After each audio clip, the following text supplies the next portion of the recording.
साहिब बंदगी सतनाम।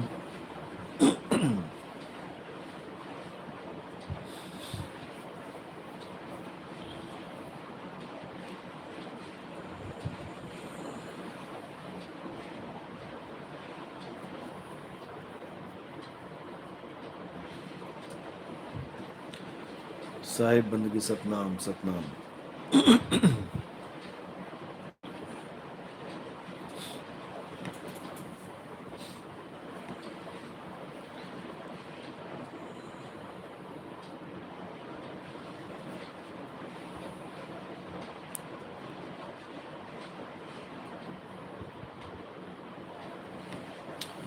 सतनाम सतनाम सतनाम। साहिब बंदगी सतनाम।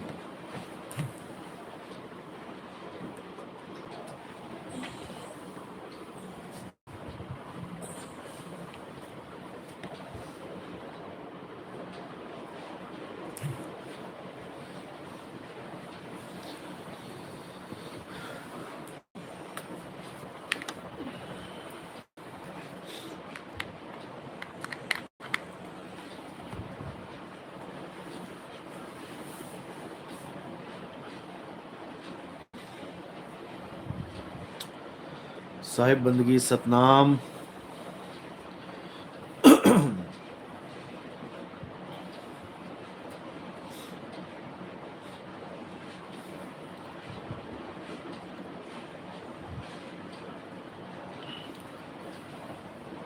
तो आज कुछ सवालों का जवाब दिया जाएगा जो भक्तों ने पूछे हैं। सतनाम सतनाम।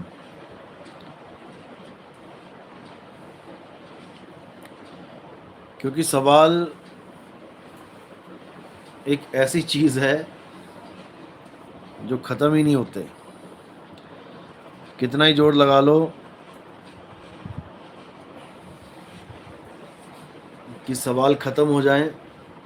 पहले तो आध्यात्मिक जो शंकाएं हैं वही खत्म नहीं होती, क्योंकि सत्संग नहीं सुनते ध्यान से। सत्संग सुन के ध्यान से नाम दीक्षा ले लें, उसके बाद ये भ्रम जो है फालतू के वो दिमाग में घर करते हैं। क्यों? क्योंकि आसपास की जो जनता है वो भ्रमित है और तुम्हें भी बार बार भरमाने के लिए पूरे जान लगा देती है। अब वैसे तो तुम मजबूत हो, जो नए नए बंदे जुड़ते हैं, वैसे तो ज्ञान तो समझ में आ गया, ज्ञान की तरफ से तो कोई दिक्कत नहीं है। लेकिन थोड़ा सा शारीरिक कष्ट आ गया, थोड़ा सा कोई घर में किसी को दिक्कत आ गई थोड़ी सी भी, तो हिल जाते हैं कि कहीं ऐसा तो नहीं है कि ये नाम दीक्षा ले ली है इसलिए ऐसा हो गया।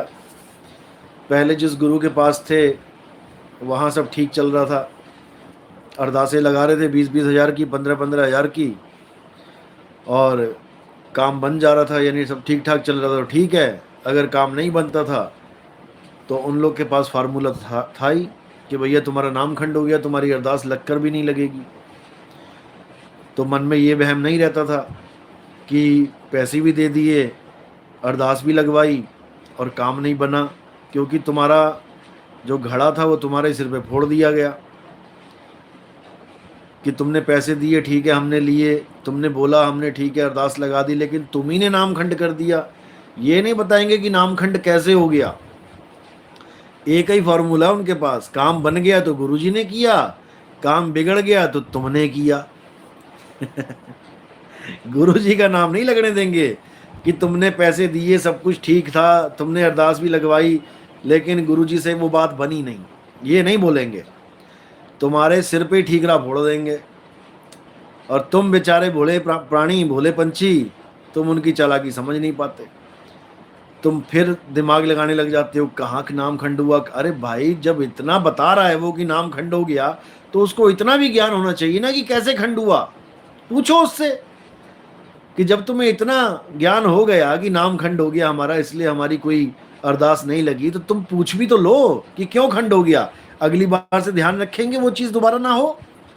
लेकिन वो चीज तुम्हें बता ही नहीं सकता कोई। क्योंकि ऐसा कुछ हुआ ही नहीं है, तो तुक्का होता है। 100 में से एक तुक्का तो लगता ही है। आप किसी मंदिर में चले जाओ, कोई भी मंदिर है, माँ नैना देवी का मंदिर, ज्वाला जी मंदिर, कांगड़ा मंदिर, और जितने मंदिर हैं, आप जाओ वहां पे, लोग लेट लेट के आ रहे होंगे कि सारे लेट के जाते हैं वहां पे? सारे लेट के तो नहीं जाते। कौन लेट के जाता है? जिसकी मन्नत पूरी होती है। अब मन्नत किसकी पूरी हो रही है? 100 लोग में से केवल 2 या 1 या 3 लोग लिट के जाते हैं। आप पूरी एवरेज देखोगे, वहां सारे दिन में जितने लोग जाते हैं उसकी एवरेज निकालोगे, तो वैसे तो मैंने बहुत ज़्यादा बोल दिया है, 100 में 2-3, असल में हजार हजार लोग जाते हैं। हजारों में से कोई 3 या 4-5 लोग देखोगे आप जो लेट लेट के जा रहे हैं, जिसकी मन्नत पूरी हुई। और मन्नत पूरी क्यों हुई? क्योंकि उसने ऐसी मन्नत मांग ली थी जो उसकी किस्मत में ऑलरेडी थी। नहीं तो सबकी मन्नत पूरी करके दिखाए कोई। सब हाथ जोड़ के खड़े हो जाओ और बोलो कि हमें एक जेट एरोप्लेन मिल जाए, हमें एक पानी का जहाज मिल जाए, सारे बोलो, देखते हैं कितनों की मन्नत पूरी होती है। इस जन्म में छोड़ो, अगले जन्म में देख लेते हैं कितनों के घर पे हेलीकॉप्टर खड़े होंगे, जेट एरोप्लेन खड़े होंगे। ये सब जितना भी है, ये सब डर का खेल है, ये सब इच्छाओं का खेल है। तुम्हारे मन में कोई इच्छा ना हो ना, तो ये जितने भी ये मनोकामना पूर्ति मंदिर हैं, ये तुम्हारे एक भी तुम्हारे काम का ना हो। जब तुम्हारे मन में कोई इच्छा ही नहीं है, तो तुम्हारे लिए उस मंदिर में जाने का मतलब ही नहीं है। क्योंकि मंदिरों के नाम रखे हुए हैं इच्छा पूर्ण मंदिर, ये नहीं लिखा गया कि भक्ति पूर्ण मंदिर, भक्ति पूर्ण हो जाएगी तुम्हारी यहां आके। तुम्हें बुलाने के लिए नाम रखे गए हैं इच्छा पूर्ण मंदिर, यानी यहां पे आके मांगोगे तो भगवान सुनेगा, अपने घर में बैठ के मांगोगे वो नहीं सुनेगा। मतलब कमाल कर दी है। घर में बैठ के कोई भी फरियाद करो वो नहीं सुनेगा। मंदिर आ जाओ बस एक बार यहाँ पे, यहाँ दक्षिणा दे दो, 100 रुपए 200 500 जो चढ़ाना है, यहाँ से वो सीधी सीधी कॉल लग जाएगी परमात्मा को, भगवान को, वो तुम्हारी फरियाद सुन लेगा। तो ये सब बिजनेस है। कभी किसी ने ऐसा नहीं बोला, किसी गीता में ऐसा नहीं बोला गया कि तुम मंदिरों में जाओ इच्छाएं पूर्ण करो। वहां तो ये बोला गया कि कोई देवी देवता तुम्हें कुछ दे ही नहीं सकता। वो मूर्ख हैं जो देवी देवताओं की शरण में जाते हैं और इच्छाओं की पूर्ति के लिए उनकी पूजा करते हैं। अध्याय 7 पढ़ो, वहां पर ये बोला है कि अगर देवी देवता से किसी को कुछ मिल भी जाता है तो मैं दे रहा हूं, मैं उस देवी देवता को दे रहा हूं, इसलिए वो तुम्हें आगे दे पा रहा है। मैं ना दूं तो वो भी ना दे पाएगा। अध्याय 7 पढ़ो, 21 से लेकर 27 तक श्लोक पढ़ो, क्या लिखा है। तो ये सब भरम जाल है, इस भरम से निकलना है। जीव को भरमाने के लिए केवल गुरु लोग, ब्राह्मण लोग ही नहीं बैठे हैं, तुम्हारे अड़ोसी पड़ोसी भी बैठे हैं, डरे हुए लोग जो डरपोक हैं। क्यों डरपोक हैं? क्योंकि सत्य का नाम सुन के कांपने लग जाते हैं कि अरे भाई देवी देवता छोड़ने पड़ेंगे। देवी देवता छोड़ना खुद गीता में बोला है कि उनकी पूजा नहीं करनी है। तो फिर क्या करना है? गीता में क्या बोला है, क्या करना है, वो कोई समझ नहीं रहा। उस पे मजबूती नहीं आ रही। उस पे मजबूती आ जाए तो तुम असल में एक सनातनी बन जाओगे, असल के सनातनी। गीता तुम्हें सनातनी बनाती है। सनातन का मतलब है जो आद जुगाद से भी पहले से, हमेशा से जो है, उसकी शरण में जाओ, जहां जाने के बाद दोबारा वापसी नहीं होती। एक बार पहुंच गए अब वापसी नहीं होगी। लेकिन कौन बताए, सबको पेट का धंधा लगा हुआ है। गुरु लोग तक गीता का अर्थ का अनर्थ कर रहे हैं अपनी रोटियां सेकने के लिए। गीता क्या कह रही है उनको सपने में भी पता नहीं लग सकता, लेकिन लगे हुए हैं, ज्ञानी बने हुए हैं। शर पुरुष, अक्षर पुरुष, नी अक्षर पुरुष, ABCD नहीं पता शर अक्षर नी अक्षर की, लेकिन बने हुए हैं बंदी छोड़। गीता क्या कह रही है? शर पुरुष, अक्षर पुरुष, नी अक्षर पुरुष क्या है? शर पुरुष तो ये शरीर हैं। किसके शरीर हैं? हमारे तुम्हारे जितने भी शरीर हैं ये शर पुरुष हैं। क्योंकि देखने में ये भी पुरुष लग रहा है, लेकिन है क्या? माटी का पुरुष है, ये मिट्टी का पुरुष है, नाशवान पुरुष है। अभी कोई काटे कट जाएगा, अभी कोई जलाए जल जाएगा, अभी कोई पानी में डाले गल जाएगा। नाशवान शरीर है पुरुष जैसा, इसलिए शर पुरुष है।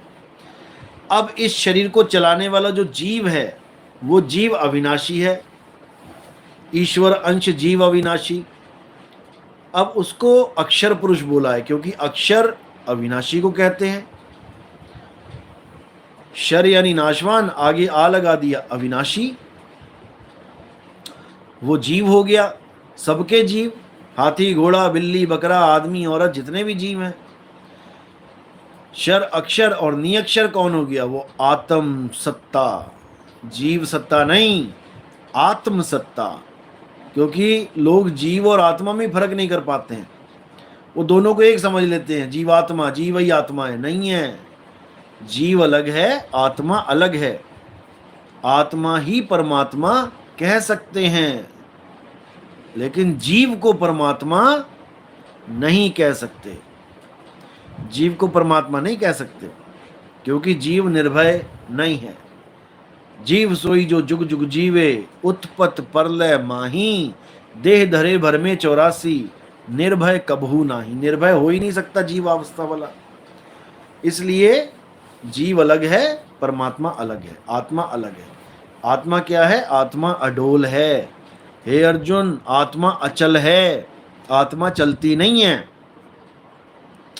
लेकिन किसी को समझ में नहीं आ रहा कि कृष्ण जी कब जीव आत्मा की बात कर रहे हैं, कब शुद्ध चैतन्य आत्मा की बात कर रहे हैं।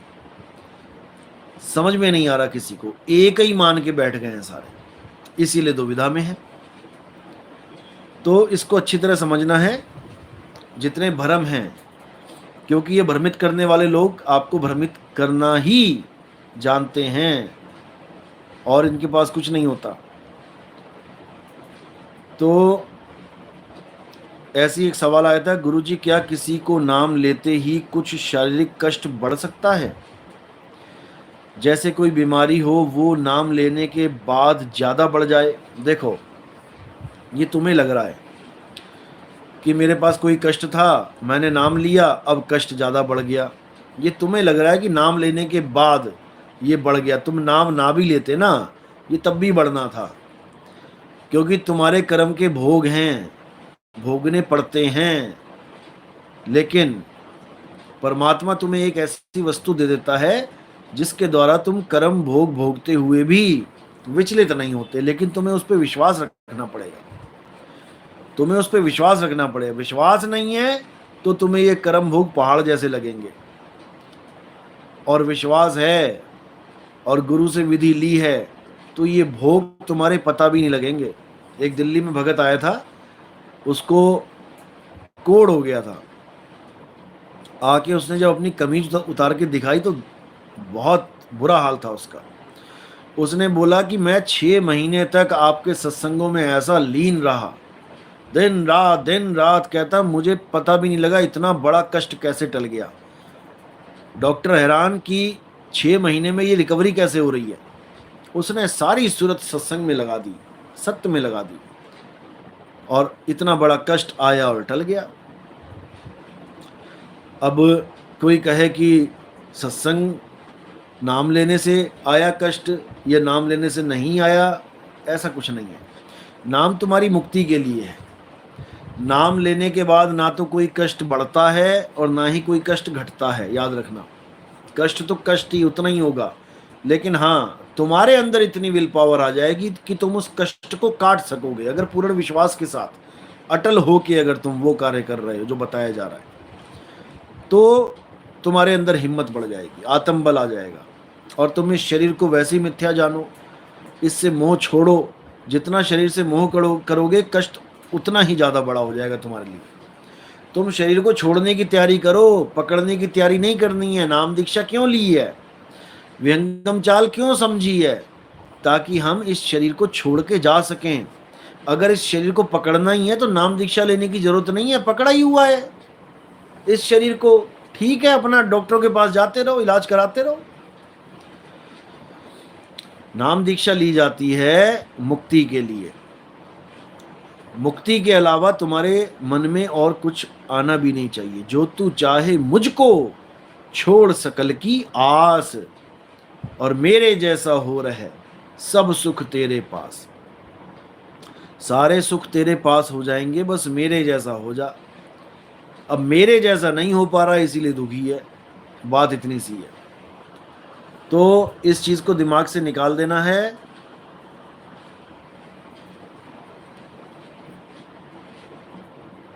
हाँ, तो अगला सवाल है, कल के सत्संग में मैंने देखा कि जो मैनेजमेंट है आपका,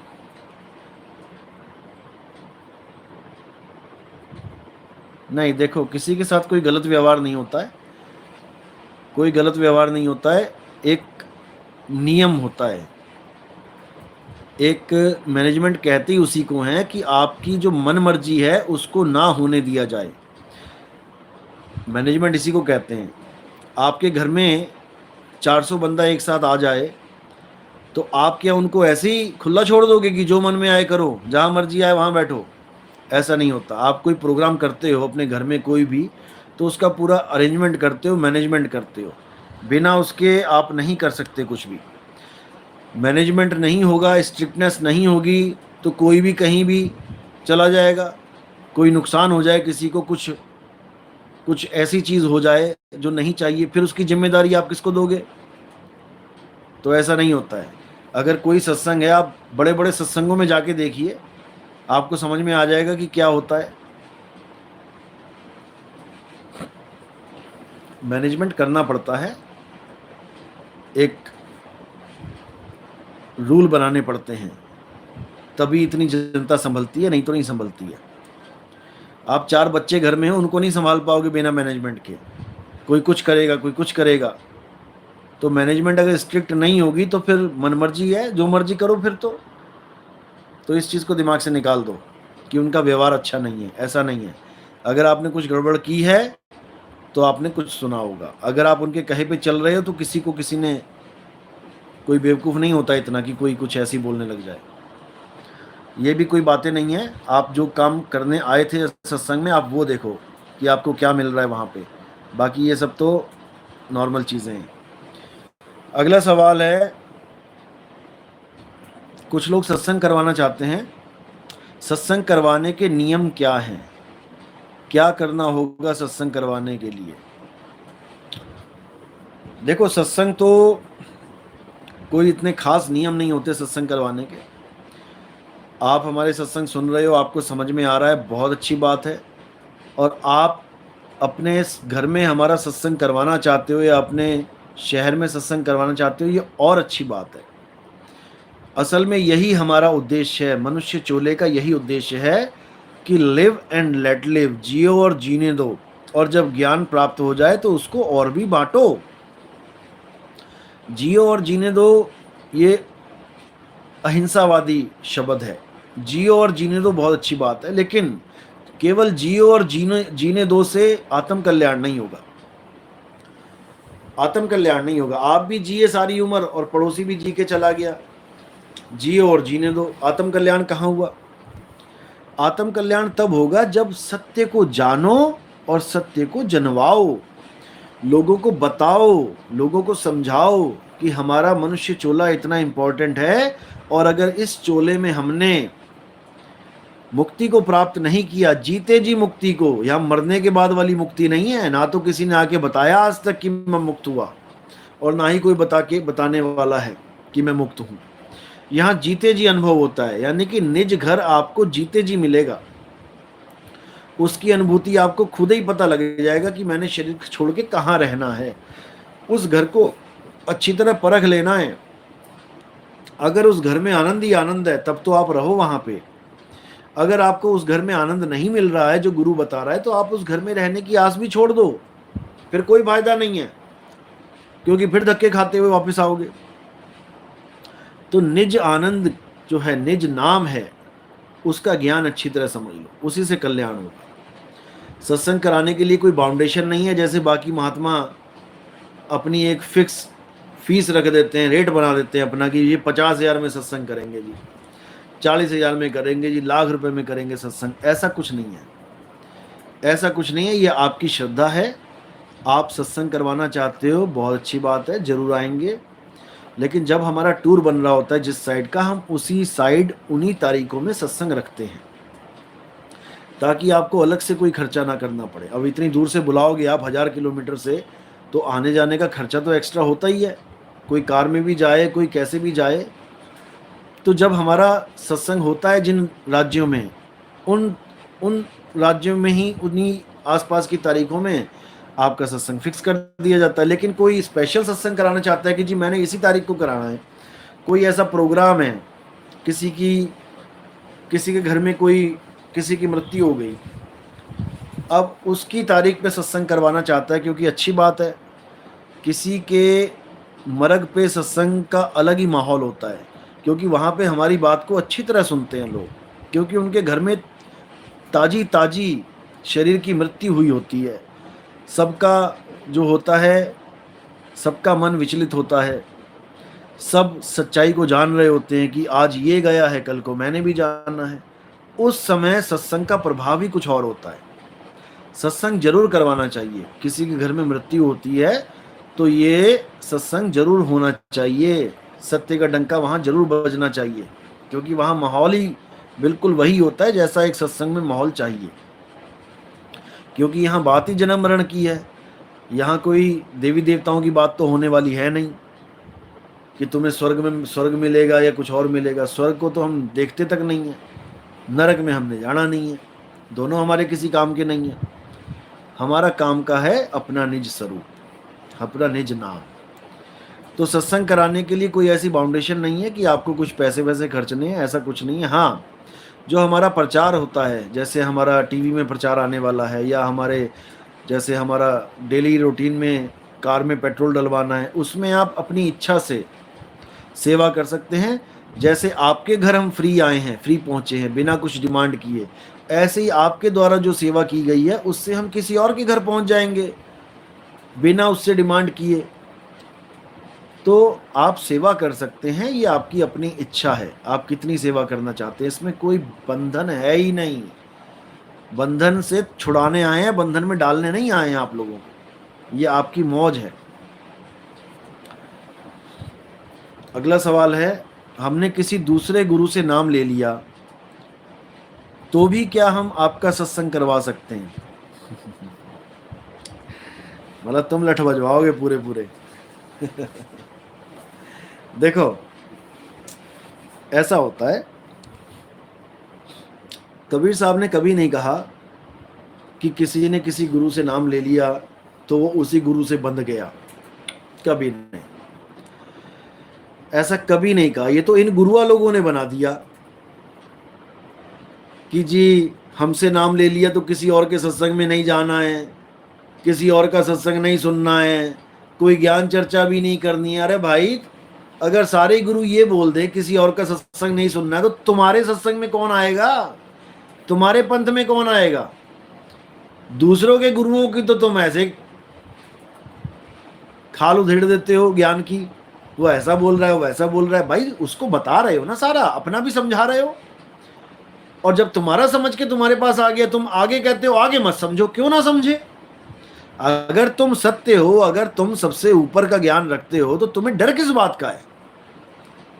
तुम डरते हो, इसलिए डरते हो क्योंकि तुम्हें पता है कि नितिन दास के सत्संग जिसने सुन लिए उसको मूल ज्ञान समझ में आ जाएगा, और वो फिर हमारी सुनने वाला नहीं। क्योंकि जितने भी भगत अन्य पंथों के हमारे पास आए हैं, उन्होंने ऐसे नहीं आए, वो उन्होंने सवाल जवाब किए अपने गुरुओं से, और उनके गुरुओं ने उनसे झगड़ा किया, ताने मारे, जवाब नहीं दिया उनके सवालों का। जब जवाब नहीं मिला अपने गुरु के पास, तो वो हमारे पास आए और हमारे सत्संग सुन के वो संतुष्ट हो गए। हमने तो ज्ञान प्राप्त करना है, इस गुरु से नहीं तो उस गुरु से मिले, लेकिन पूर्ण ज्ञान मिले। पूर्ण ज्ञान मिलेगा तब ही पूर्ण सत्ता को प्राप्त कर पाओगे, नहीं तो धक्के खाते आए हो, और धक्के ही खाते जाओगे, और जाओगे भी कहाँ, फिर लौट के यहीं आ जाओगे, और कहाँ जाओगे। तो ये सब तो चलता रहेगा, लेकिन ये सब खत्म तभी होगा जब आप उस सत्य को जानोगे कि सत्य है क्या।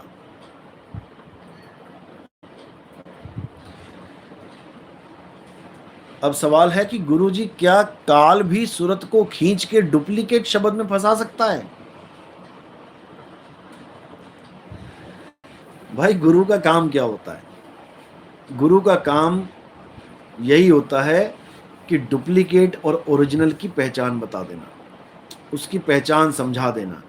जब दूसरी दीक्षा मिलती है तो अच्छी तरह समझा दिया जाता है कि डुप्लीकेट शब्द क्या हैं और ओरिजिनल शब्द क्या है, उसको प्राप्त करके क्या अवस्था बनेगी, कैसी अनुभूति होगी, ये सब बता दिया जाता है।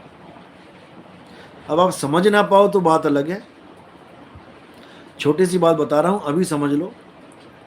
अभी बैठे बैठे तुम्हारा ध्यान इस दुनिया में है, तुम्हारा ध्यान तो इस दुनिया में है, इस काया में है, और इस काया में बैठे बैठे इस दुनिया में ध्यान रहते रहते जो भी आवाज़ तुम्हें सुनाई दे रही है, चाहे वो नाम दीक्षा से पहले सुनी हो, चाहे वो नाम दीक्षा के बाद सुनी हो, वो सब यहीं की आवाज़ें हैं।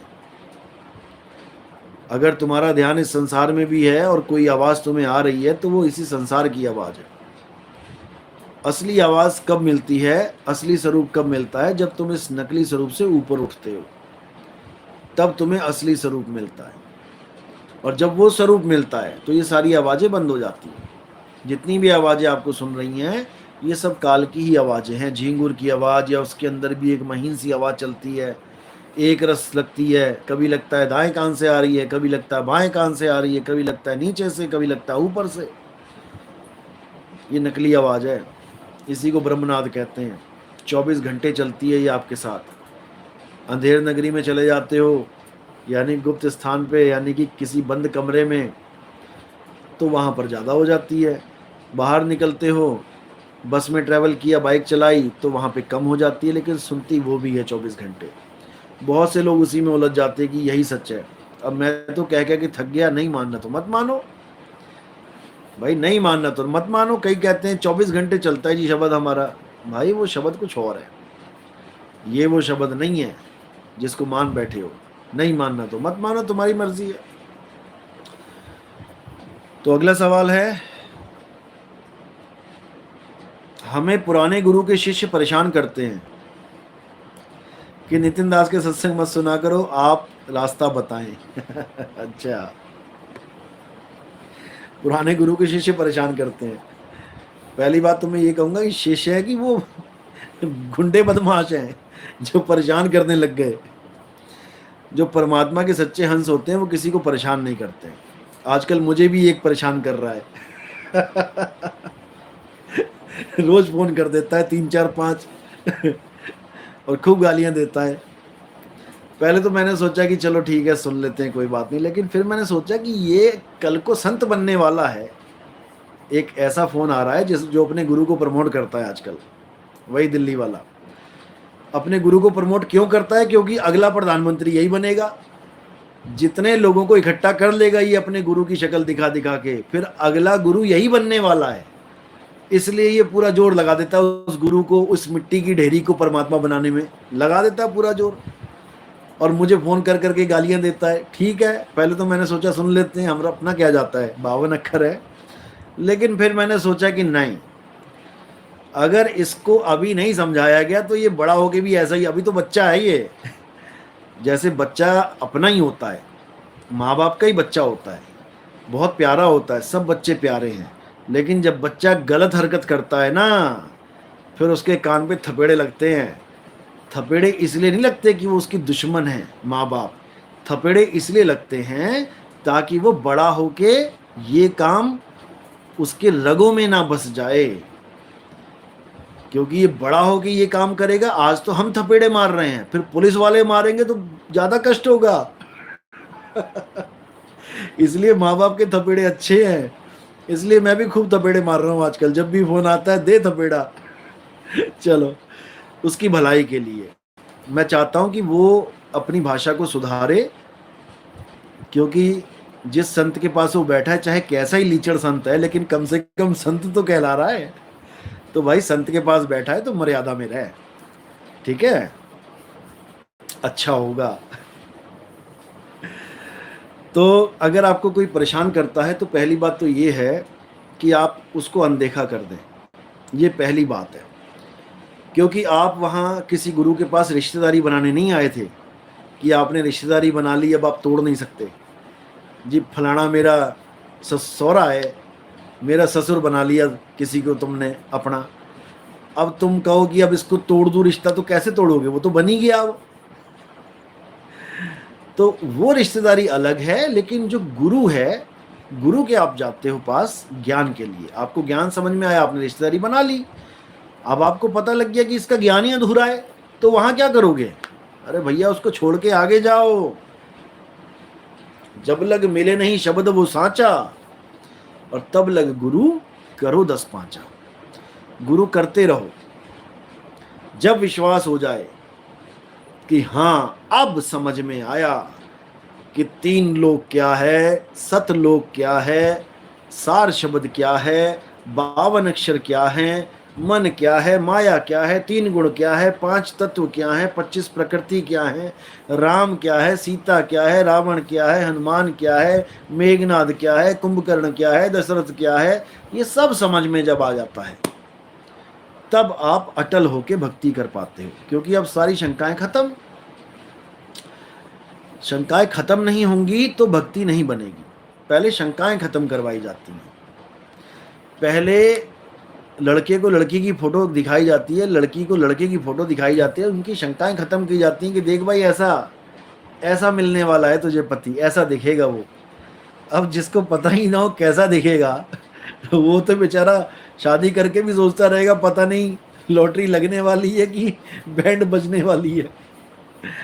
इसलिए एक ट्रेलर दिखाया जाता है, शंकाएं खत्म की जाती हैं। यही काम गुरु का है। गुरु सत्य और असत्य का परिचय करवा देता है। गुरु समझा देता है कि क्या झूठ है, कहाँ परमात्मा नहीं मिलेगा, नहीं प्राण में, नहीं पिंड में। अगर कोई गुरु आपको श्वासों की बात कर रहा है आपसे कि बेटा नाभि में सांस फंसी है, ताला लगा है, नाभि में ताला खोलना पड़ेगा सांसों का, तेरा खुल गया क्या? तुम्हारा खुल गया तो बता दो, सांस से अलग होके दिखा दो जरा एक बार, शरीर से अलग करके दिखा दो सांस अपनी। ऐसा नहीं होता। नहीं प्राण में, नहीं पिंड में, ना ब्रह्मांड आकाश में। ये सब नकली माल है जो मार्केट में बिक रहा है। अब आपको कैसा गुरु मिल गया ये आपने देखना है। आप गए थे सामान लेने बढ़िया वाला और ले आए घटिया माल, तो ये तो तुम देखो ना। कबीर साहब ने तो पूरी बाणी खोल रखी है। कबीर साहब ने सारी बाणियां खोल रखी हैं। ये आप देखो कि मैं क्या लेने आया था और मुझे क्या मिल गया। तो जो परेशान करते हैं, पहली बात तो वो सत्संगी हैं नहीं। सत्संगी बंदे ज्ञान चर्चा करते हैं, सत्संगी बंदे वाद विवाद नहीं करते, सत्संगी बंदे झगड़े नहीं करते, किसी को परेशान नहीं करते। तो उनका लिस्ट से नाम काटो, जब वो आए तो दरवाज़ा बंद कर लो। हाँ, पानी वानी पूछ लो उनको कि चाहिए कि नहीं, लेकिन आप सीधे बोलो भाई हमें या तो हमारे सवालों का जवाब दे दो या फिर हमें चर्चा करनी ही नहीं है। आप क्यों परेशान हो रहे हो? और गुंडाई पे उतरे हैं तो उसके बाद कानून है, आप कानून से बोलो। आपने खुद नहीं ऐसा कुछ करना है कि तुम लठ मारो उनको। हमारा ये संदेश है ही नहीं कि किसी को आप गलत तरह से हैंडल करो, झगड़ा करो। नहीं, आपके पास 2 हाथ हैं, इन दोनों हाथों को जोड़ो और कहो जय राम जी की भैया अब यहाँ आने की जरूरत नहीं है, बात खत्म। भाई किसी ने आपको आपके घर में दाने थोड़ी नहीं डालने हैं कि वो कणक की बोरियां छोड़ के जाएगा क्विंटल क्विंटल की आपके ऊपर, आपके घर में, कि उसका इतना हक हो गया कि वो तुम्हें बताए कि क्या करना है क्या नहीं। सब आज़ाद हैं, सब संविधान के दायरे में है। अगर कोई परेशान करता है तो आप कानून का सहारा लें। वैसे तो प्रेम से ही समझाएं उसे, ये तो आखिरी रास्ता है कानून का सहारा। और कानून का सहारा लेना कोई बुरा नहीं है। मैंने पहले भी बोला है कि हम जिस देश में रहते हैं हम उस देश के कानून में खुद भी चलें और दूसरों को भी प्रेरित करें कि कानून को नहीं तोड़ना चाहिए।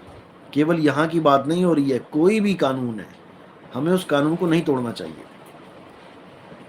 गलती से अगर टूट जाता है तो उसकी भी क्षमा है, ऐसा नहीं कि नहीं है, उसकी क्षमा का फिर अलग तरीका है।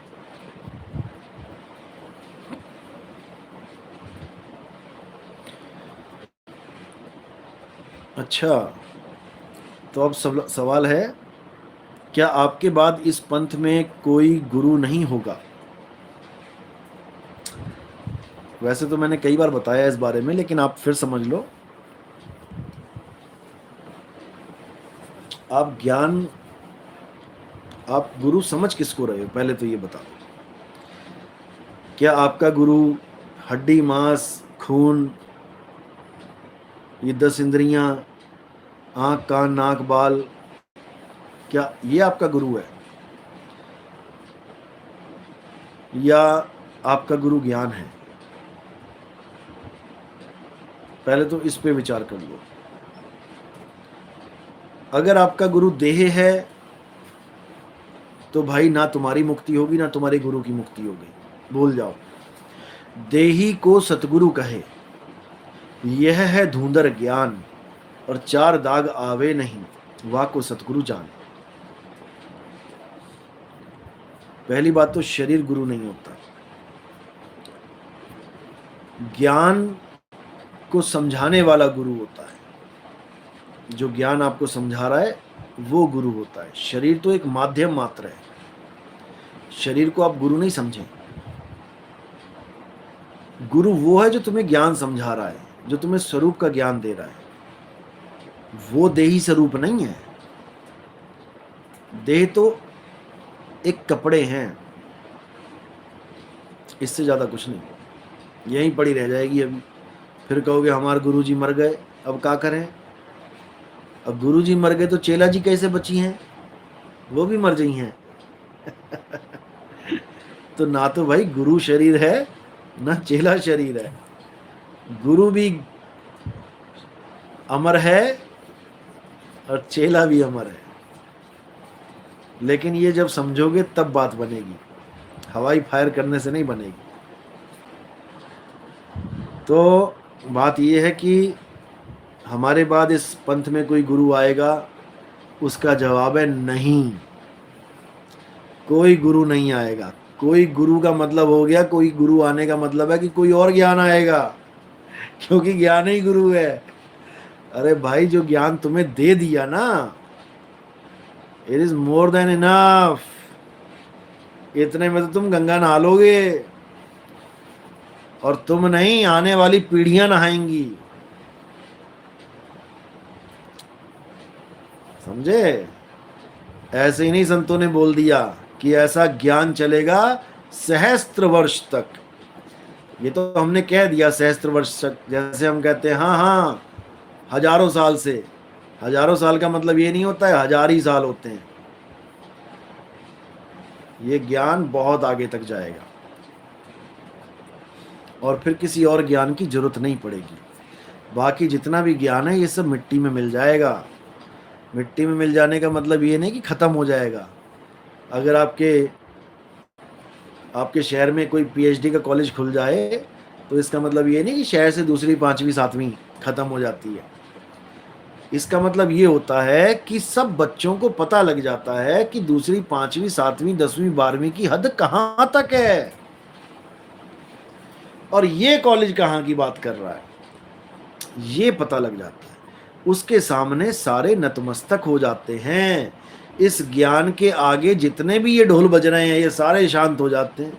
जंगल में देखो, कोई चिड़िया चाय चाय कर रही है, कोई गीदड़ रो रहा है, कोई कुत्ते भौंक रहे हैं, कोई सियार रो रहा है, कई आवाजें आ रही हैं, लेकिन जब सिंह दहाड़ता है तो सब शांत हो जाते हैं, जगह ढूंढते हैं कहाँ घुसें, कहाँ भागें। तो ये ज्ञान बिल्कुल उसी तरह है। ये ज्ञान ऐसा ज्ञान है जिसको बोला है और ज्ञान सब ज्ञानड़ी, और कबीर ज्ञान सो ज्ञान, जैसे गोला तोप का करता चले मैदान। खाली कर देता है मैदान को।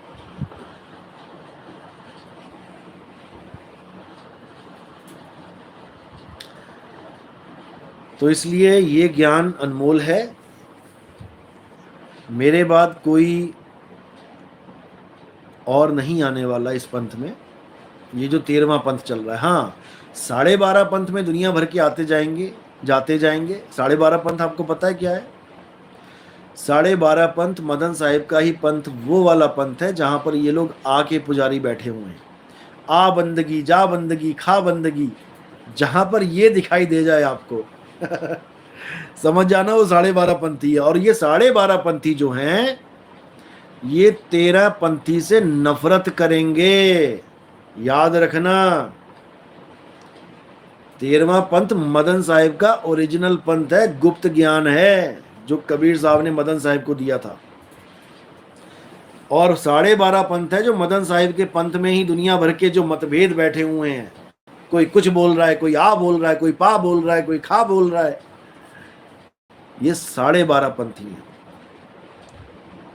तो ये लोग आएंगे जाएंगे, जन्मेंगे मरेंगे, यहीं धक्के खाएंगे। लेकिन 13वें पंथ में अब और कोई गुरु नहीं आएगा, भूल जाओ। और अगर कोई गुरु बनने की सोच के यहाँ पे आया है वो तो भाई अभी टिकट कटा लेना अपनी, नहीं तो बाद में तो बहुत बुरा हाल हो जाएगा। अभी इज्जत के साथ चले जाना, बाद में तो बहुत संभाल नहीं पाओगे। तो ये सच है कि इस ज्ञान के बाद अब और कोई ज्ञान इस पंथ में नहीं आएगा। हाँ, आपकी मदद करने के लिए आपके भाई लोग तैयार होंगे।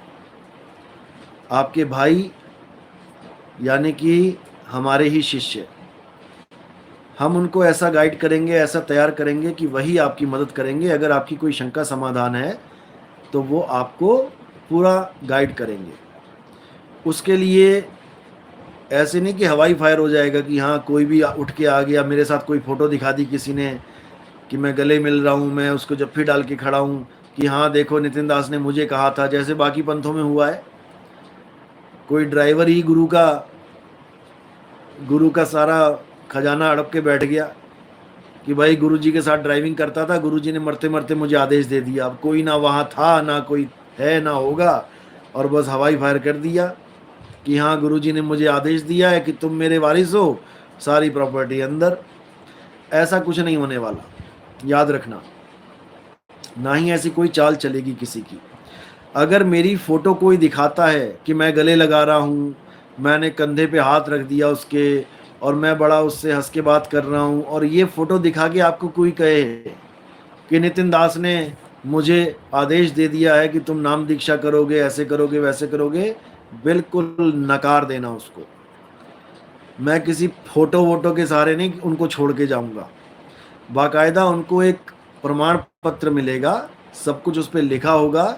हमारी जो संस्था हमने बनाई है उस संस्था का सर्टिफिकेट होगा, ऑथराइज्ड बंदे होंगे जो आपको पूरा गाइड करेंगे सही तरीके से, और ये क्रिया होगी, बिल्कुल करके जाएंगे।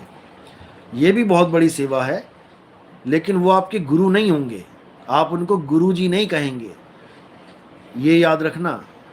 वो आपके भाई होंगे। कहें कबीर सुनो भाई साधो। वो ऐसे भाई होंगे जो आपको साधना करना बता देंगे। हालांकि बताना मैंने ही है सब कुछ, लेकिन जहां पर आपको कोई दिक्कत आएगी आप उनसे गाइडेंस ले सकते हो, पूछ सकते हो। एज ए गुरु भाई वो आपको बताएंगे। वहां पे आपको चरणामृत नहीं लेना किसी का, वहां पे आपको आरती नहीं करनी किसी की, आपने केवल गाइडेंस लेनी है। तो इस चीज़ को दिमाग से निकाल दो कि कोई अगला कोई इसको कार्यभार को संभालेगा। कार्यभार तो परमात्मा संभालेगा। नितिन दास तो मोहर लगा रहा है केवल, जिस पे मोहर लगती जाएगी उसकी टिकट पक्की होती जाएगी। और जो अपने मनमुखी अगर कोई बात करेगा तो उसकी टिकट कैंसिल ही समझो। ऐसे धक्के खाने पड़ेंगे उसको कि बस पूछ लो फिर क्या होगा, सोचो मत। और कोई ऐसा बंदा नहीं है जिसको मैंने कोई आदेश दे रखा है कि आपका ध्यान नहीं लग रहा है तो आप इनसे पूछ लो, उनसे पूछ लो। अभी किसी को कोई आदेश नहीं दिया है, अभी तो सबकी परीक्षा चल रही है। अभी सबकी परीक्षा चल रही है, 2023 के बाद रिजल्ट आएगा, तब देखेंगे कौन क्या है कैसे है। जिस पर मालिक की दया होगी उसको चुना जाएगा आप लोगों के लिए, क्योंकि जहाँ पर मैं नहीं पहुँच पा रहा हूँ या आसपास जैसे, तो बताया जाएगा क्या करना है कैसे करना है। क्योंकि कई जगह ऐसे भी हैं जहाँ पर कोई चरणामत ले जाता है, हमारा कंठी ले जाता है, फ़ोन पे ही ऑनलाइन दीक्षा दिलवा के कंठी धारण करवा देता है। ये ड्यूटीज़ दे रखी हैं, मैंने दी हुई हैं कईयों को, क्योंकि मेन मुद्दा है भक्ति करना, और भक्ति करवाना जो है हमारा संकल्प है। भक्ति करो और करवाओ, तो आगे सारा सिस्टम बनेगा, आप उसकी चिंता ना करें। 10वीं पातशाही जब चले गए थे तब उन्होंने कोई गुरु धारण नहीं करवाया, किसी को गद्दी पे नहीं बैठाया, तो क्या उनका पंथ खत्म हो गया? ऐसा नहीं होता। ज्ञान गुरु है, उन्होंने गुरु ग्रंथ साहब को, उसके ज्ञान को गुरु बोल दिया कि सब सिखन को हुक्म है गुरु मान्यो ग्रंथ। ग्रंथ का मतलब कोई किताब नहीं है, ग्रंथ का मतलब है उन पातशाहियों की वाणी। उस वाणी को पढ़ो, समझो और उस पे आचरण अपना रखो, वैसे करो जैसे वो बता रहे हैं, तुम्हें किसी की जरूरत नहीं पड़ेगी। ऐसे ही इस ज्ञान में, मूल ज्ञान में जो है, आप सत्संग सुनो, आपको खुद ही समझ में आने लग जाएगा कि क्या है क्या नहीं है। बाकी कैसे जुड़ना है वो सारा मैं आपको समझा दूंगा। नाम दीक्षा का सारा सिस्टम बना देंगे कि कैसे क्या होगा, आगे से आगे बिना मेरे ही काम चलेगा, आप उसकी चिंता बिल्कुल मत करो।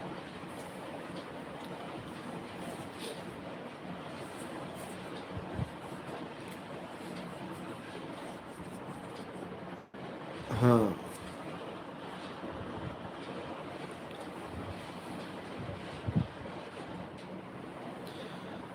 देखो सवाल है कि जब आप शब्द में समा जाएंगे तब हम किसकी आरती करेंगे और किसका चढ़ामत लेंगे।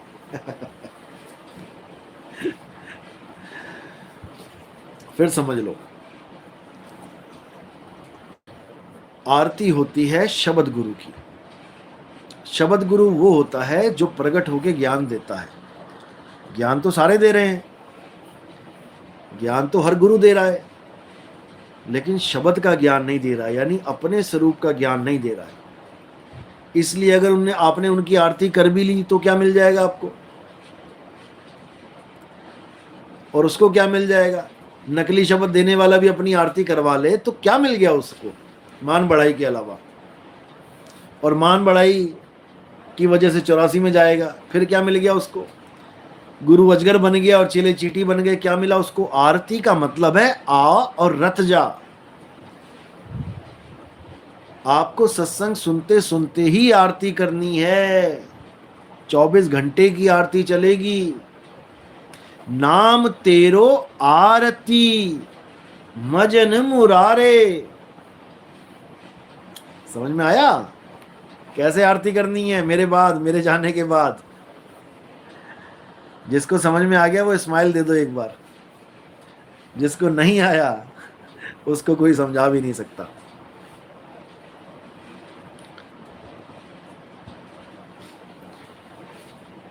अगर कोई चोरी से ये जान ले कि आप ध्यान साधना क्या देते हैं और वो बाकियों को देने लग जाए, ध्यान देना शुरू कर दे, तो क्या शब्द गुरु प्रकट होगा? ये तो आपने बहुत गजब की बात पूछ ली है।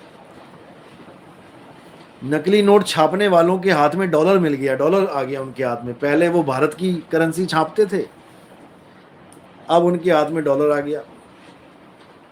अब भारत की करेंसी तो भारत में चलती है, भारत में इतने जागरूक तो हैं, लेकिन फिर भी सबसे ज्यादा नकली माल भारत में ही चल रहा है।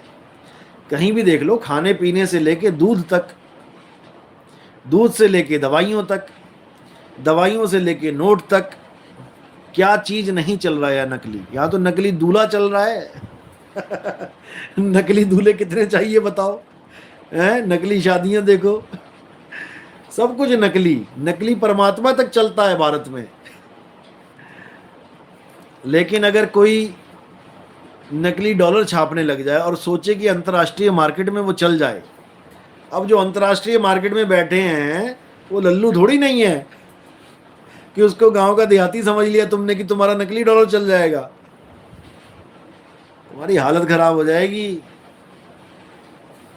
इसी प्रकार अगर किसी को ध्यान विदेही हमारे से मिल गया और कोई कहे कि मैं गुरु बन के बैठ जाऊं, मैं नाम दीक्षा देने लग जाऊंगा, तो ये नकली नोट नहीं चलेगा भाई, भूल जाओ इसको। वो गुरु भी जाएगा धक्के खाएगा और चेला भी धक्के खाएगा, क्योंकि वहां परमात्मा बैठा है, परख करने वाला। समझ रहे हो? ये शब्द गुरु की महिमा चल रही है, किसी देही गुरु की महिमा नहीं चल रही है। देही गुरु की महिमा चल रही होती मैं भी फोटो बांट रहा होता तुम्हें कि मेरे फोटो की आरती कर लेना, मेरे फोटो का ध्यान कर लेना। देही गुरु खत्म हो जाएगा, ना रहेगा ईसा और ना रहेगा मूसा, और राज करेगा जगदीसा। अभी समझ में नहीं आ रहा है, अभी समझ में नहीं आ रहा है।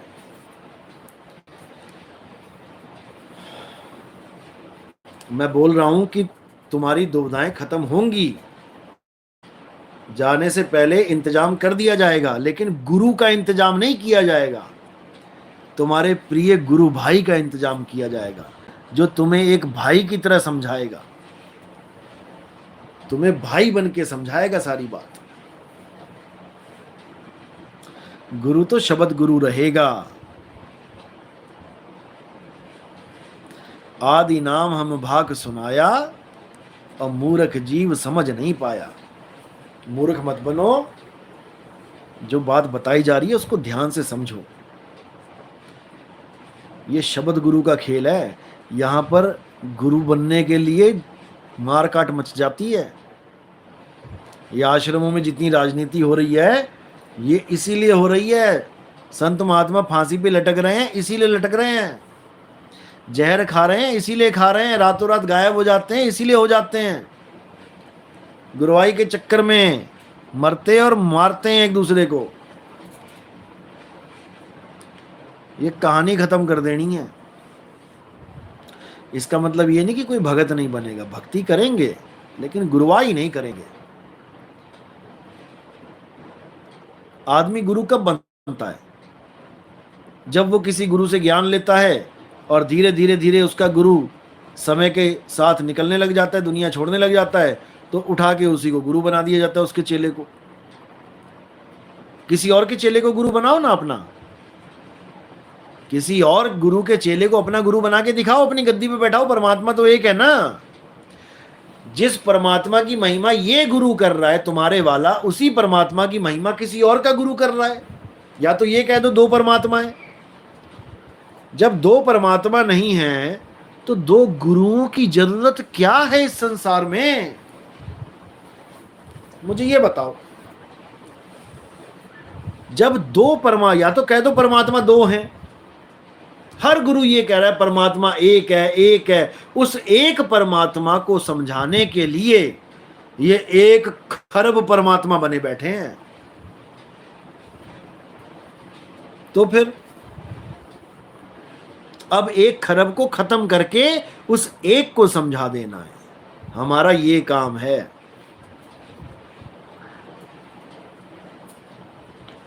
उस एक को समझाने के लिए आया हूं मैं यहां पे। मैं यहां पर एक से अनेक करने नहीं आया हूं। यहां पर जो अनेक हुए बैठे हैं, उस एक को ना समझने के कारण उन सबको एक कर दे आया हूं। तो वाणी क्या बोल रही है? 12 पंथ काल फुरमाना और भूले जीव न जाए ठिकाना। 13वें पंथ हम ही चले आए और सब पंथ मेट के एक पंथ चलाए। अभी भी समझ में नहीं आ रहा है, अभी भी समझ में नहीं आ रहा कि खेल चल क्या रहा है। अभी भी टेंशन हुई पड़ी है कि गुरुजी अगला गुरु कौन बनेगा। कोई बात नहीं।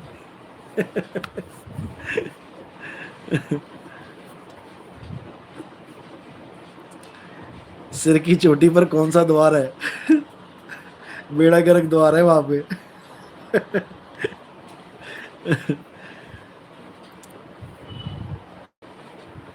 जहां पर ब्राह्मण चोटी रखते हैं वहां पर भी एक द्वार होता है, यहां पर भी एक द्वार होता है, यहां पर भी एक द्वार होता है पीछे।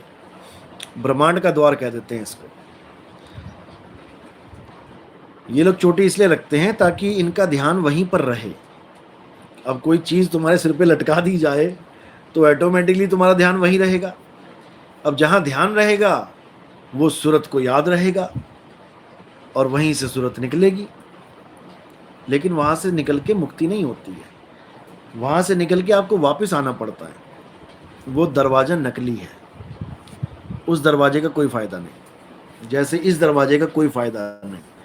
इस दरवाजे से तुम्हें ब्रह्म अवस्था मिल जाएगी, तुम्हें रिद्धियां सिद्धियां मिल जाएंगी, प्रकाश दिखेगा, अनंतनाद सुनेगी, इससे ज्यादा कुछ नहीं। अपना जीवन बर्बाद करके जाओगे, कोई फायदा नहीं। इसलिए जो असली चीज है वो विदेही है, वो शरीर से परे है। उस शरीर से परे वाली जो वस्तु है हमने उसका सिमरन करना है। सिमरन वस्तु का करना है, सिमरन नाम का नहीं करना कि किसी नाम को सिमर रहे हो। राम को सिमरना है, राम के नाम को नहीं सिमरना है। राम सिमर पछताएगा मन, राम सिमर पछताएगा। राम का सिमरन करो, राम के नाम का सिमरन नहीं करना है। पानी पियो, पानी का नाम नहीं जपना है। पानी पियो, देखो गला कैसे गीला होता है। अब पानी का नाम जप जप के कहो कि तुम गला गीला हो जाएगा तुम्हारा, जप लो, लग जाएगा पता। तो अच्छी तरह समझ लो जो बताया जा रहा है, आपके भले की बात बोली जा रही है। जितनी जल्दी समझ लोगे उतना अच्छा रहेगा। अभी बहुत कुछ होगा, अभी बहुत कुछ होगा इस पंथ में, इस 13वें पंथ में बहुत कुछ होगा। थोड़ा धीरज रखो। अभी विरोधी बहुत विरोध करेंगे, नकली गुरु आएंगे। अपने सत्संग देखो इन लोगों के, पहले क्या भाषा बोलते थे, अब क्या बोल रहे हैं। इनको पकड़ो, इनको बाणी से पकड़ लो कि कैसे बदल गए ये लोग। क्योंकि ना चाहते हुए भी इन्हें बदलना पड़ेगा। ये चाहते नहीं है लेकिन बदलना पड़ेगा, नहीं तो इनको सुनेगा कोई नहीं, नहीं तो इनको सुनेगा कोई नहीं। जो लोग इनको सुनते थे वो अब हमें सुनते हैं, इसीलिए इनको दुख होता है, दर्द होता है, फोन कर करके गालियां देते हैं। लेकिन भाई कुछ होने वाला नहीं है। तुम्हारे बस की इतनी ही है कि तुम गालियां दो। रिकॉर्डिंग मेरे पास है सारी, और जब मैं चला दूंगा फिर तुम और गालियां दोगे। इसलिए शांत हो जाओ, ठीक है। प्राइमरी का टीचर पीएचडी वालों को नहीं पढ़ा सकता, तुम 5वीं वालों को पढ़ाओ, कौन मना कर रहा है तुम्हें। अब तुम कहो हम पीएचडी वाले हैं तो ऐसे कैसे भाई, फिर तो दिक्कत हो जाएगी तुम्हें। इसलिए सामना मत करो, क्योंकि तुम्हारे बस की बात नहीं है मूल ज्ञान के सामने खड़ा होना। जितना तुम्हें दिया है मालिक ने 2-4 पैसे की अकल, उतनी लगाओ, जीवों को जगाओ। कौन मना कर रहा है। क्या प्राइमरी वालों को हम टीचर नहीं बोलेंगे? क्या बोलेंगे, तुम्हारे गुरु को भी गुरु बोल देंगे। लेकिन जितना है उतना बता, ज्यादा हाई फाई बनने की जरूरत नहीं है कि पूरे ब्रह्मांड में एक ही गुरु है। दिल्ली मंडल आए सतगुरु, वो कबीर साहब के लिए बोला है, तेरे गुरु के लिए नहीं बोला भाई कि दिल्ली मंडल में आए। आगे बाणी पढ़ क्या लिखा है, बिना माँ बाप के आए, बिना माँ बाप के आए। तुम्हारा गुरु बिना माँ बाप के आया है क्या? सन बताया है, कौन से सन में आए? खोलूंगा सत्संग, रुक जाओ, कराएंगे तसल्ली। गलत जगह पंगा ले लिया। तो कहने की मतलब यही है कि ठीक है, सब गुरु मेरे बड़े, अपनी अपनी ठौर।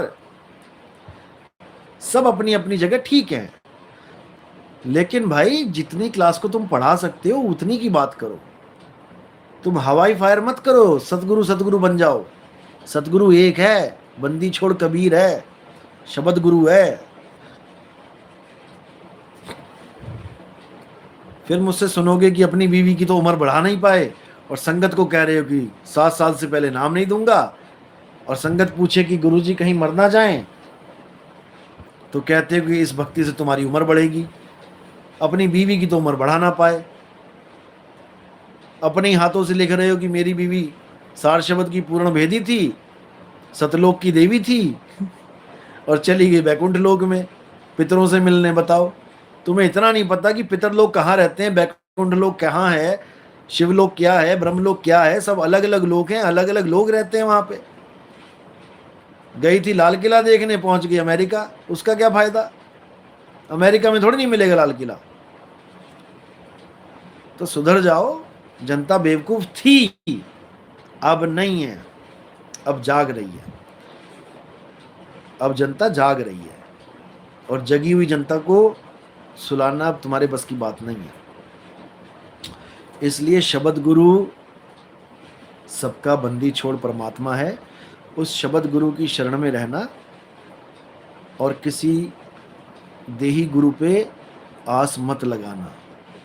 मैं बार बार यही समझा रहा हूं, देही गुरु जहां तक तुम्हारी मदद करता है अच्छी बात है, लेकिन शब्द गुरु तुम्हारे सदा अंग संग है। किसी भी हाल में वो तुम्हें छोड़ता नहीं है।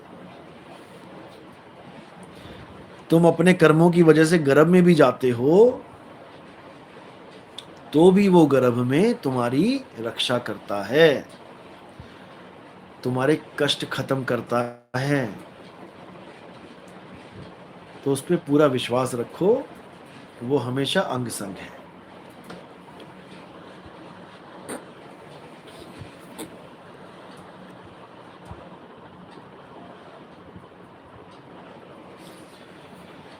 मूल ज्ञान की चर्चा मूर्ति पूजा करने वाले लोग समझ नहीं सक रहे।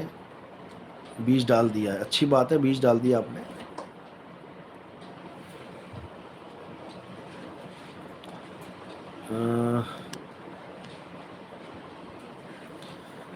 मूल ज्ञान को समझना, पहली बात तो यह है कि बड़े बड़े साधु संत नहीं समझ पाते। एक मूर्ति पूजा करने वाले को आप कैसे समझाओगे? आप केवल बीज ही डाल सकते हो। बीज डालो, अगर परमात्मा का विवेकी हंस होगा, किसी कारणवश अगर बात को नहीं समझ पा रहा है, तो बीज डालने के बाद वो बिल्कुल अच्छी तरह विचार करेगा।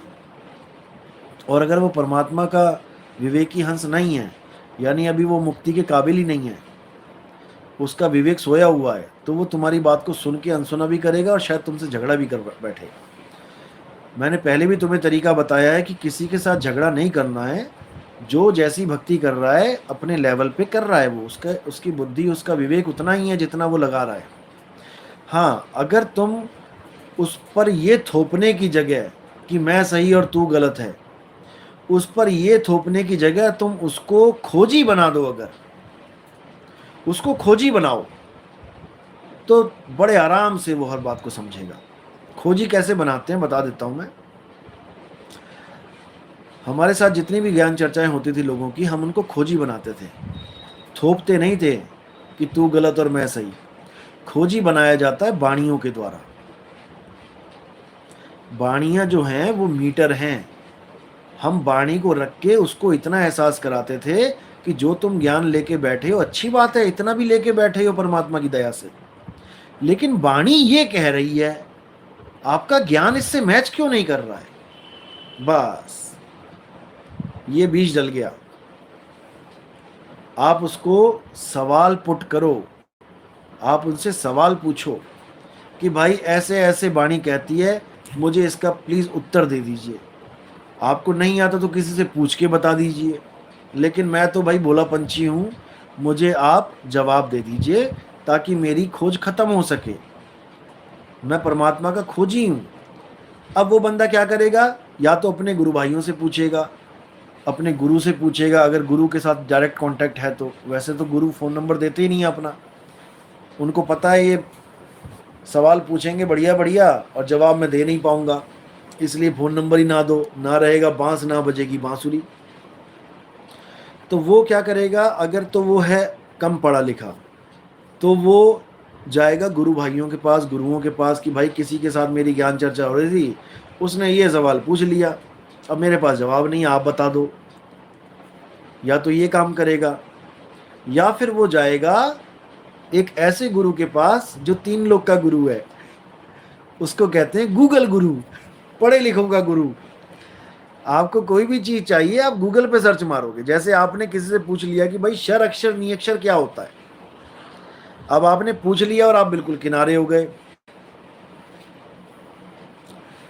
अब आपने जो पूछा उससे कि भाई शर अक्षर नी अक्षर क्या होता है ये मुझे बता दो, मुझे नहीं पता। अब पढ़ा लिखा बंदा क्या करेगा, यूट्यूब पे सर्च मारेगा या गूगल पे सर्च मारेगा, शर अक्षर नी अक्षर। अब इसका मतलब वो बन गया खोजी, और अब वो जवाब किससे मांग रहा है, गूगल से। और गूगल उसको एक जवाब नहीं देगा कि इसका मतलब ये होता है, वहां पर बहुत सारी वीडियोस आ जाएंगी जो हमने भी सत्संग कर रखे हैं।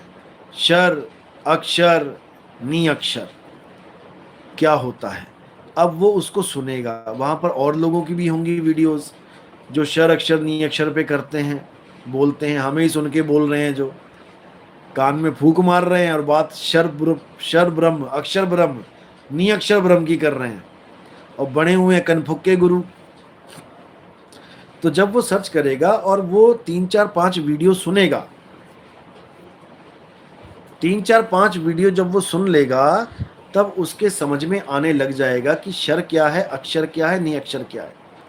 अब वो आपको ये नहीं बताएगा कि उसने ज्ञान लिया कहाँ से, अब वो आके आपको ज्ञान समझाएगा, और वो वाला ज्ञान समझाएगा जो उसको अच्छी तरह समझ में आया है और जो उसको लगा है कि हाँ ये सही बोल रहा बंदे ने। यानी हमारी वीडियो भी सुनेगा, किसी और की भी सुनेगा। अब किसी और की सुनेगा तो उसको समझ में आ जाएगा हमारी सुनने के बाद कि वो भाई नकली बात बता रहा है, असली बात तो यहाँ पे है। एक एक चीज़ का खुलासा यहाँ पर है। पहले वो एक वीडियो सुनेगा हमारी, एक सुनने के बाद ऐसा कोई माइका लाल नहीं जो दूसरी ना सुने। हमारे सत्संग में खासियत ये है, अगर हमारा सत्संग किसी ने एक बार सुन लिया, चाहे वो ज्ञान लेने के लिए सुने, चाहे वो ये देखने के लिए सुने कि यार ये तो मेरे गुरु से बिल्कुल अलग बोल रहा है, चाहे गालियां दे के सुने, चाहे प्रेम से सुने, सुनेगा, सुनेगा।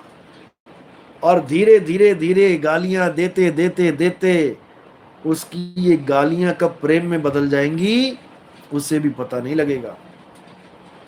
पता नहीं कितने फोन आते हैं लोगों के जो बोलते हैं महाराज क्या बताएं, कितने गालियां आपको दी हैं, कितने अपशब्द आपको बोले हैं।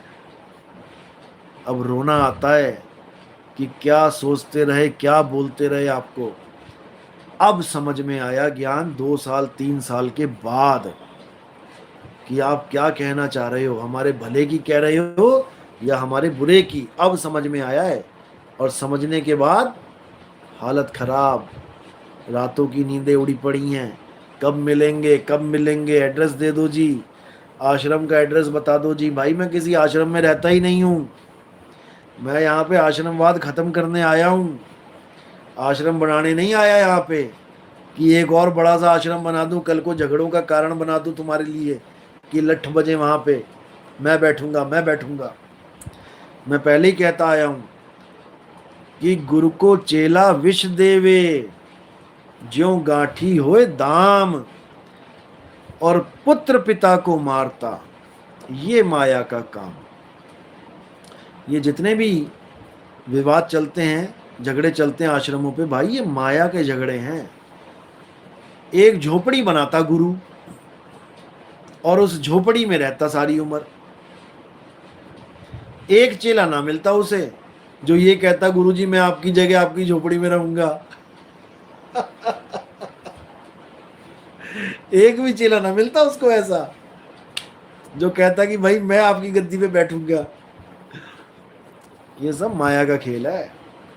आश्रम बने हुए हैं, सेजें सजी हुई हैं, एसी लगे हुए हैं, बिल्डिंगें बनी हुई हैं, हॉट वाटर कोल्ड वाटर का सिस्टम लगा हुआ है, तो भैया कौन ना बैठना चाहेगा वहां पे। अपने घर में इतनी सुविधाएं नहीं होती हैं। घर में तो तुम्हें घर की मुर्गी दाल बराबर, और वहां पर गुरुजी गुरुजी। तो भाई ये गुरुजी वाला खेल अब खत्म कर देना है। गुरु के पास क्यों जाते हैं? ज्ञान के लिए। जब तुम्हें ज्ञान ही मिल गया घर बैठे, और तुम्हें भेद भी पता लग गया कि बाकी गुरु हमें उलझा रहे हैं, तो कौन जाएगा वहां पे? जो कृष्ण जी के पंथ वाले गुरु हैं, वो कृष्ण जी के स्वरूप को नहीं जानते, एक शरीर को कृष्ण मान के बैठे हुए हैं, और तुम्हें भी मनवा रहे हैं। और तुम्हें समझ में आ गया कि हे अर्जुन, ना मैं और ना तू शरीर है, तो तुम क्यों जाओगे वहां पे? ये बताओ। तुम्हें आत्मा से मतलब होना चाहिए, आत्म ज्ञान से मतलब होना चाहिए। तो जब ये ज्ञान समझ में आ जाएगा, फिर तुम कहां जाओगे? तुम्हारा आना जाना खत्म हो जाएगा। अरे ना कहीं आना ना कहीं जाना, और आपे में आप समाना, तब वो बात बनेगी। लेकिन उसके लिए समय लगता है, समझ में आनी चाहिए बातें। तो अगला सवाल देखते हैं। बुद्ध भगवान जीव को जानते थे, बस इसलिए आत्मा को नहीं मानते थे। बिल्कुल सही बात है। देखो, बुद्ध भगवान जो बुद्ध जी हैं, ऐसा नहीं है कि हम उसके खिलाफ बोलते हैं। उनके सब अपने प्रेमी हैं, सबको हम प्रेम करते हैं। लेकिन जहां ज्ञान अज्ञान की बात आ जाती है, वहां सच बोलना पड़ता है। बुद्ध जी को आत्मज्ञान क्यों नहीं हुआ था? इसके पीछे कारण है। कारण ये है कि उनको जितने भी गुरु मिले, भाई या तो उनको आप भगवान कह रहे, तो भगवान तो परम ज्ञानी होता है, उसको तो किसी गुरु की जरूरत ही नहीं होती। अगर आप बुद्ध जी को भगवान कह रहे हो, तो उनको ज्ञान संपूर्ण पहले से ही होना चाहिए था। भगवान किसी का गुलाम नहीं होता, किसी का चेला नहीं होता। लेकिन उन्होंने शादी करी, बच्चा पैदा किया, और राजवाज में उलझे हुए थे। ये तो माया ने आके उनको वो तीनों चित्र दिखाए, बीमार का, बूढ़े का और मृत्यु का। तब उनको बोध हुआ कि मैं कहाँ फंसा पड़ा हूँ, भोग विलास में। यानी वहां पे उनको ज्ञान हो रहा है। इसका मतलब पहले ज्ञान नहीं था, नहीं तो पैदा होते ही सुखदेव ऋषि की तरह भागे होते जंगल की तरफ। सुखदेव ऋषि तो पैदा होते ही भागे जंगल की तरफ, क्योंकि उनको दुनिया में आने से पहले ही पता था कि भाई ये भोग विलास अपने मतलब की चीज नहीं है। लेकिन महात्मा बुद्ध तो शादी करके बच्चा भी हो गया था उनका, तब तक ना समझ में आया कि कहां फंसा हूं मैं। और जब वो गए भी मोह भंग करके, तो उसको मोह भंग भी नहीं कह सकते, क्योंकि अपनी बीवी अपने बच्चे को सोता हुआ छोड़ के गए। सोता हुआ इसलिए छोड़ के गए क्योंकि सोते हुए छोड़ के जाना आसान होता है। कोई सो रहा है, तुम छोड़ के चले जाओ। अब कोई जाग रहा है और पापा पापा कर रहा है, एजी कर रही है, तुम छोड़ के चले जाओगे क्या? तुम्हारा मोह जाग जाएगा, तुम अपने बच्चे को नहीं छोड़ पाओगे। रोते हुए हालत खराब हो जाएगी छोड़ते छोड़ते उसको। तो इसलिए सोता हुआ छोड़ के गए उनको। अब सोता हुआ छोड़ के गए, यानी जीव जब उठेंगे, बेटा उठेगा, माँ उठेगी उसकी, तो कितना दुखी होगी। सोचो, तुम्हें कोई तुम्हारे साथ 7 जन्मों की, तुम्हारे साथ रहने की कसम खा के शादी करे, और तुम्हें सोता हुआ छोड़ के चला जाए, तुम क्या कहोगे? तुम यही कहोगे, अरे तूने जाना ही था, मुझे बता के तो जाता, मैं कौन सा रोकती। परमात्मा के लिए जाना चाहता है, मैं क्यों रोकूं? अच्छी बात है।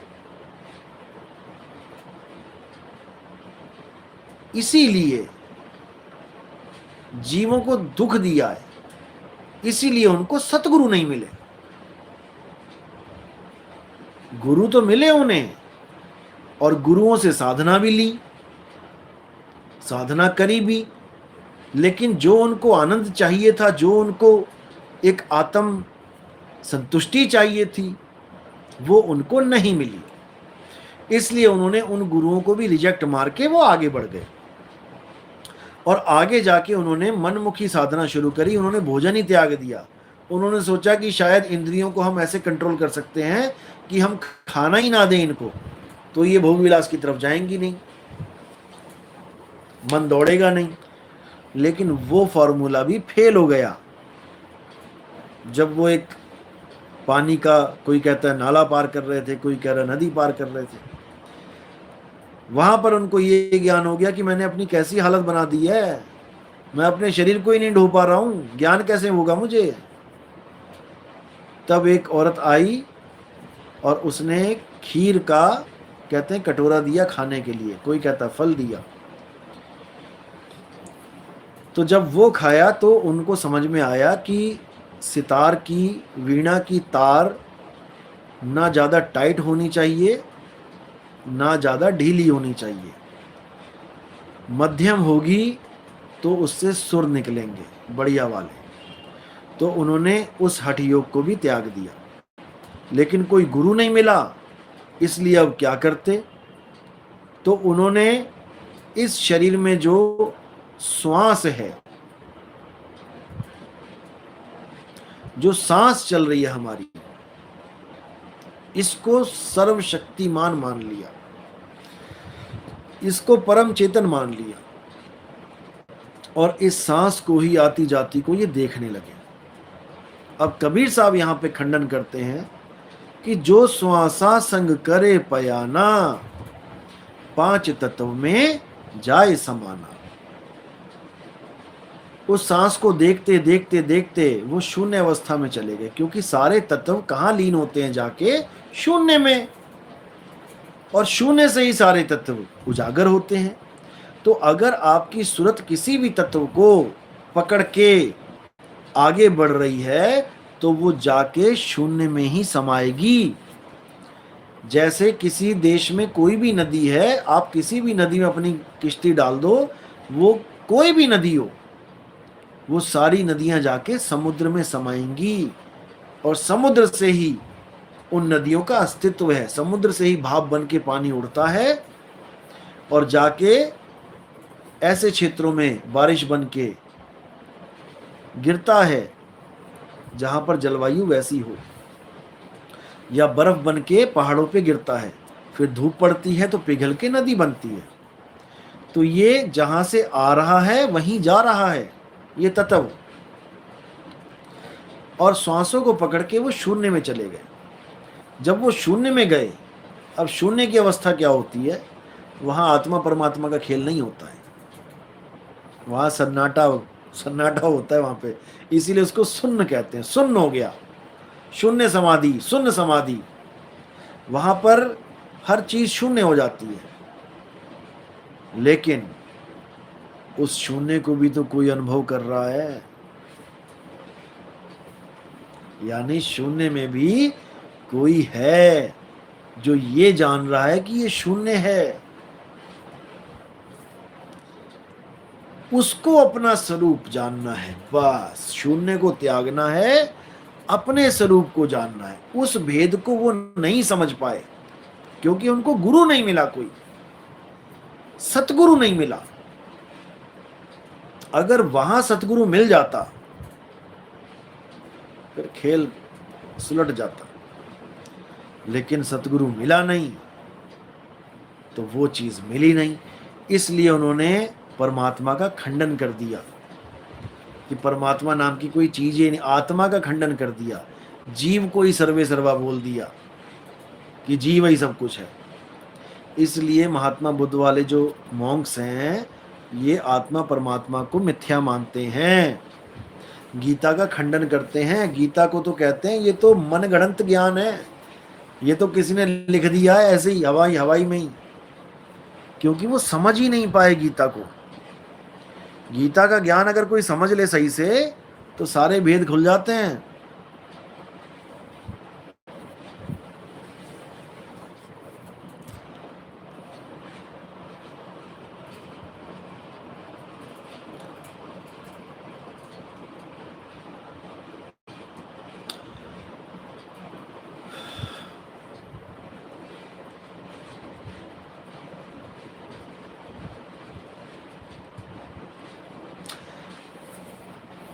एक ऋषि जी का मैसेज आया है।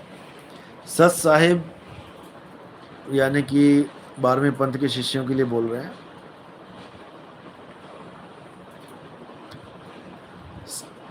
सत साहिब के शिष्यों से मेरा निवेदन है, इनका सत्संग सुने पहले। मैं भी 4 साल सत साहिब में था, सतलोक के भी दर्शन किए थे, फिर भी आज मैं नितिन साहिब की शरण में हूँ।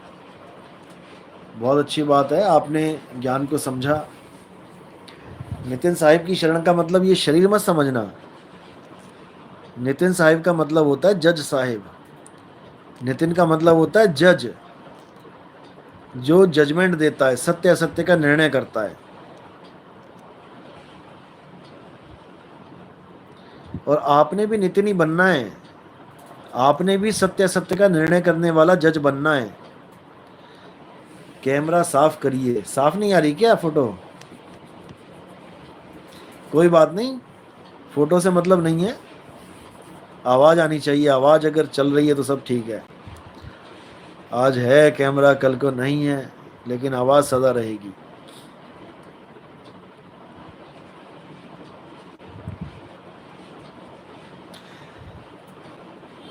गलत काम करने पर अंदर से आवाज आती है मत कर, क्या वही आत्मदेव है?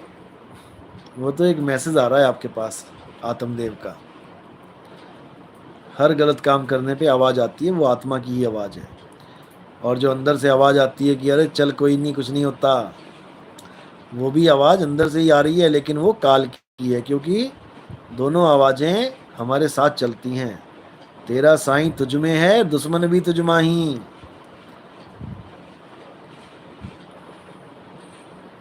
तो इसको अच्छी तरह समझना है।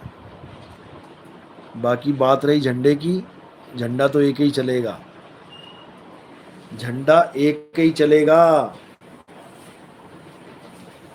और वो है सतनाम का झंडा, जो पूरे विश्व में डंका बजेगा। सोचने वालों को, देखने वालों को लगता है मजाक, क्योंकि उनकी बुद्धि यहीं तक सीमित है। किसी कुएं के मेंढक को बोलो कि बहुत बड़ा समुद्र है, बहुत बड़ा है समुद्र, वो कहेगा अरे जा यार, क्या बात कर रहा है। हमने ऐसी धूप में बाल काले थोड़ी नहीं किए हैं, बाल सफेद थोड़ी नहीं किए हैं। हमारी भी जिंदगी बीत गई है, लेकिन उसकी जिंदगी कुएं में बीतती है, तो वो नहीं समझ सकते। हमारे ही आश्रम के बहुत से लोग हैं जो मजाक उड़ाते हैं, देखो मजाक भी उड़ाते हैं और हमारे प्रोग्राम भी देखते हैं, और फिर कहते हैं अरे भाई इतनी भीड़ नितिन दास को सुन के आ रही है।